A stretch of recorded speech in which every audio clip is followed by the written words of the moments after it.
और उसकी बात करा सारे भाइयों ने कर ली होगी। आज हम बात सिर्फ इस बात की करांगे कि वो आदमी हमारे साथ सड़क क्यों कर गया। सर्बिया आज तो बेड़ा पट्टा मैंने भाई आरएसएस का मैंने बेड़ा था आरएसएस का, मगर रोटी लेकर आ रहा था मैं गांव मड़ा अंदर सारा भाइया ने राजी लगता था। मैं बीच में फिर बोलना न्यू हो जा करा मनस का अब मिलती चीज इसने रोक दी। अब तो सपोर्टर थे नहीं, अच्छी बात नहीं है। अब भाई साहब फोन करना थोड़ा, हमारे साथियों के दोबारा छड़, हमारे साथियों के दोबारा छड़ किया गया था। हमारे साथियों को बीच में लेके गया, समझ गए? नहीं तो कोई नहीं करा किसी विश्वास। मैं मारा गला जो दिन रात है मन मानने तो मैं बैठा हो और उनका गला कोई आ जाए उस पर शक करा रहा मैं। ये कहता भाई हूं बिना मतलब फलाना बैठा था उसमें रोकना चाहिए था। अरे जो सा आदमी गोली खान खातर छाती अड़ा के मारा गला चल रहा उस पर भी शक करांगे, फिर कह जुन जी हो गए बिना मतलब की बात है सारी। रोटी खान से पहला किसी ने नहीं मेरा या तेरे सेधेगी दस्त लागेगी लावेगी या तेरे शरीर में फायदा करेगी। और जो उसके दस्त लायक देने कहेंगे एकदम खाए क्या मड़ाहा टटका करना चाहिए था मेरे भाई। होता रहता है इन बातों से मन। लेकिन जब कड़े लोगों का बड़ा दुख हुआ लेकिन मेरा दुख को नहीं हुआ उस धोखे का। क्यों नहीं हुआ? अपने कामों में अपन न्यू नहीं मेरा आकर फलाना आदमी का तो लक्षण ही ये है मैं ये तो चुगली करने वाला हो। अब मेरी कोई मेरे काम में बुराई करता और मैंने बेरा हो तेरी बुराई कर है और उसकी बात आए थे अब तेरी बुराई कर क्या मैं क्या कहूंगा नहीं तो नहीं हुए इंडिया कर। ये आदमी आरएसएस का था। आरएसएस सबसे बड़ी उस समय से लेकर के आज तक इन्होंने एक भी काम ईमानदारी से नहीं करा। ये सड़क से ही यहां तक आए हैं, हमेशा इन्होंने छल नहीं करा। आरएसएस वो संगठन है जो इस देश के का सबसे खतरनाक सबसे घटिया किस्म की सोच रखने वाला संगठन है। अगर भारतवर्ष के किसी ने दो टुकड़े करवाए सबसे पहले ट्रू नेशन थ्योरी किसी ने दी वो सावरकर ने दी थी और ये सावरकर को अपना नेता मानते हैं। दो देश करवाने वाले भी यही थे। पूरे आजादी के आंदोलन के दौरान एक भी आदमी आरएसएस का शहीद नहीं हुआ कहीं। और हमारे भगत सिंह जैसे शहीद आजम के खिलाफ किसी में कोई वकील खड़ा करा था तो आरएसएस का आदमी था वो भी। जब भगत सिंह के साथ गद्दारी कर तो हमें के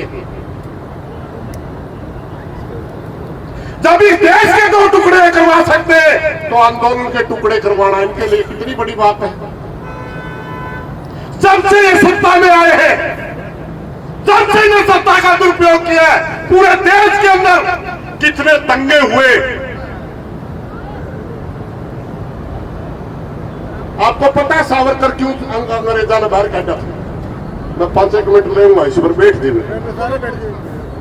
सावरकर को अंग्रेजा ने जेल का बाहर क्यों काटा और उसको पेंशन क्यों दी, बाकी क्रांतिकारियों को क्यों नहीं दी? सावरकर को अंग्रेजों ने जेल से बाहर इसलिए निकाला था क्योंकि देश का हिंदू मुस्लिम सिख ईसाई 36 बिरादरी का भाईचारा आंदोलन के लिए देश की आजादी के लिए लड़ रहा था। तब इन्होंने एक सिर्फ हिंदुओं का संगठन बना करके दूसरे संगठनों को गाली दिलवानी थी, देश को तुड़वाना था, इसलिए पेंशन दी थी उसको। और तब एक संगठन बना था जिसका नाम रखा गया था हिंदू महासभा। ये आरएसएस उसी का जन्म है। इसी से बीजेपी पैदा हुई है।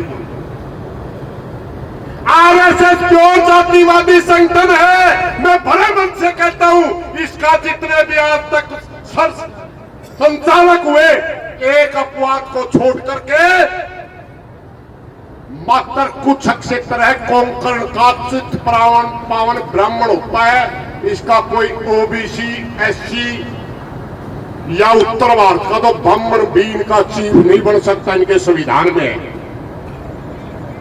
महाराष्ट्र का छोटा सा एरिया, मात्र 25% जनसंख्या है, वो 75% महाराष्ट्र के ब्राह्मणों को भी देशज ब्राह्मण कहते हैं और हमारे ब्राह्मणों को भी ये देशज ब्राह्मण कहते हैं, यानी देश के मूल वसंते। जो हमारे समाज में जिस ब्राह्मण ने हमें पूरी इज्जत देगा, आज भी घने कामा में दादा कह के बोला, वो आरएसएस का चीफ नहीं बन सकता, मात्र कोंकण का होना चाहिए। आपने देखा है कि कोई अगर इस देश के अंदर धर्म के नाम पर को जहर फैला रहा है, जाति के नाम पर को जहर फैला रहा है, उसका नाम आरएसएस है भाई। इसलिए उन्हें चंबा नहीं आया। देश के बारे में भी ऐसी साजिशें रख सका तो हमारा धरना है,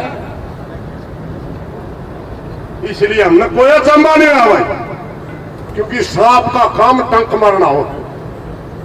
सिर्फ एक बात का दुख होया और हमने कोशिश भी करी, मैंने ब्राह्मण से पूछा था उनके नाम बता दिए, हमने भी रहा।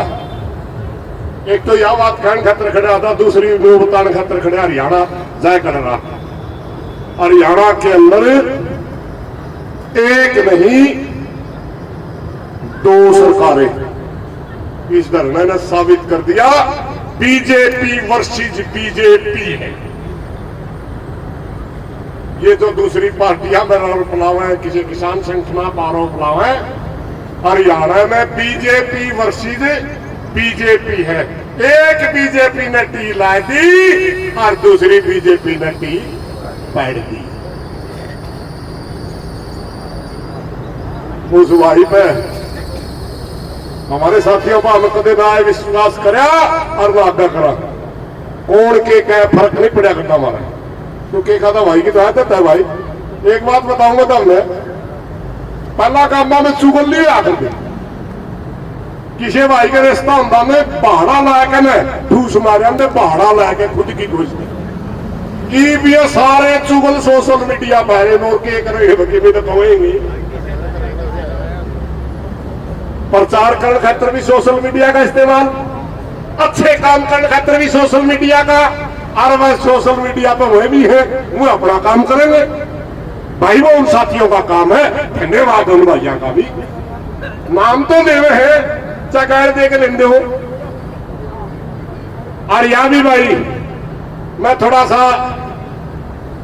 कड़वा बोल दिया करो, एक आध बार कड़े कायल कर दिया हमारे दोस्त भाई, उनका कसूर नहीं था, गणे कायल कर दिए। मेरे बारे में तो कुछ नहीं कहने गणेश जी, फिर भी मैंने एक आधी बड़ी कड़ी टिप्पणी कर दी, उसके लिए माफी चाहूंगा। मैं तो पहला ही कहा करता, पर मैं तो नहीं कहा करता, मैं तो नहीं सोचा करूं ऐडे को हाथी वाले दावत 10 बाबे उन्हें कुत्ते काम के गले पड़ गए, उनका प्लाट में को देखना उनकी रायत तो है।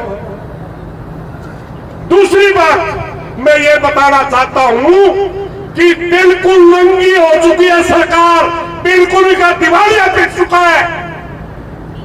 कौन इस प्रदेश का मालिक है आज प्रदेश की जनता को पता नहीं है। वो बीजेपी कौन थी, वो सरकार कौन थी जिसने टी लगाई, और वो सरकार कौन थी जिसने टी पड़वाई। ना विपक्ष न लाई, ना किसान नेता न लाई, ना काम न लाई, ना विपक्ष न पाड़ी, ना किसान न पाड़ी, ना काम न पाड़ी। तामे लानी है, तामे पढ़नी है। इसका मतलब कि तरह कर तो तरह समझता को नहीं, राज करो तमें क्यों इस प्रदेश की माटी पीटो। मुख्यमंत्री जी, आपके प्रशासन से आपसे मैं एक सवाल करना चाहता हूं। बड़ा दर्द होता है आपका जब कोई विपक्ष वाला या कोई किसान नेता ने कह दे मुख्यमंत्री फैसले नहीं ले रहे, आप डम्मी सीएम हो, आप बड़ा दर्द हो है नहीं। और जब से आपने घटना करी रात को, आपकी सरकार या आप डम्मी हो या जिसने पहला टील वाई जो दूसरा होगा वो डम्मी है। लेकिन दूसरा जो बीजेपी है वो भी एक न्यू कहा करते नहीं, एक डम्मी है कि असली है? असली नहीं रहा, एक डम्मी है और एक निकम्मा है। एक डम्मी सरकार है, एक निकम्मी सरकार है, दो सरकारें। मेरी मुख्यमंत्री से प्रार्थना है, अगर आप में जमीर बाकी है, अपने आप को साबित करो, अपने आप को साबित करो। मैं प्रदेश का मुख्यमंत्री हूं और साबित करो होगा गांव चैनल की कमेटी ने बना के और पानी दे दे, पानी मांगा पानी। जो तेरा फर्ज है मुख्यमंत्री जी, कुर्सी पे बैठे आदमी का फर्ज है ये। इन्हीं बातों के साथ दो ही बात कहने खतर खड़ा था भाई। एक तो आरएसएस वाला की फितरत है धोखा करना, ज्यादा उसकी बार बार बात ना करो, है कुछ नहीं यार। ठीक हो तो एक रोटी लेकर आ गया, 35 दिन तक कोई एक आदमी कह रहा था रोटी रोटी रोटी, उसने आकर धरती ठा के खा ली, इतनी सी बात थी। किसान है और तो हम नहीं सारी बात है। हुड्डा साहब का उड़ तो बड़ा धमका के साइड के मैं करा था, क्योंकि कच्चा समझौता ले कहा था काम वाले तो समझे रीत तीसरा पोस्टमार्टम यूं मिला दी, दूसरे में काम चल जाएगा। मैंने कहा दिया ना भाई, गांव वाला जो मांग मांगी है वही होगी और वही हुई थी, ठीक है। इसलिए मैं उसका मुंह तक आना चाहवा थे, लेकिन गांव में दर्द इतना था उसी देखेगा राजी कौन था। गांव वाले जो बोले हाँ भाई तो मामले दिखे ना, हमारे कल तो जैसी होगी लड़ जाएंगे। ठीक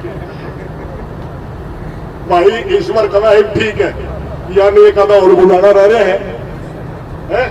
इसलिए भाई स्टेज चलाने वाला भाई की ज्यादा जिम्मेवारी हो है, कोई गलत बात निकले हो धन्यवाद करूंगा। और भाई ईश्वर बहुत सीनियर है, ईश्वर खट्टर भी एक बार ताड़ी सी बजा दोगे, धन्यवाद।